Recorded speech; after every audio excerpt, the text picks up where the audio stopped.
الوصفة اللي قدامكم ديت بتعتبر من أشهر الوصفات المنتشرة حاليا واسمها موتشي بايتس، وهي باختصار عبارة عن طريقة جديدة لعمل الموتشي، وهنجربها بثلاث أطعمة مختلفة: الفراولة والشوكولاتة والحليب. وبصراحة باين على شكلها حاجة في منتهى الجمال، علشان كده كنت متحمس إن أجربها وأشوف الطعم عامل إزاي.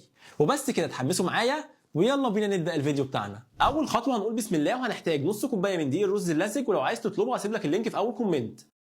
وهنضيف عليه معلقة كبيرة نشا، معلقتين كبار سكر، وهنضيف تلت كوبايه حليب بالفراوله، وممكن نضيف لون طعام احمر حسب الرغبه. ودلوقتي هنقول بسم الله ونقلب كويس. وبعد التقليب هنقول بسم الله ونبدا نصفي الخليط.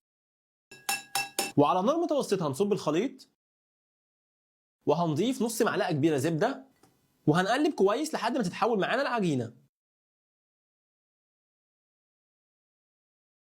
وبعد ما يتحول معانا العجينه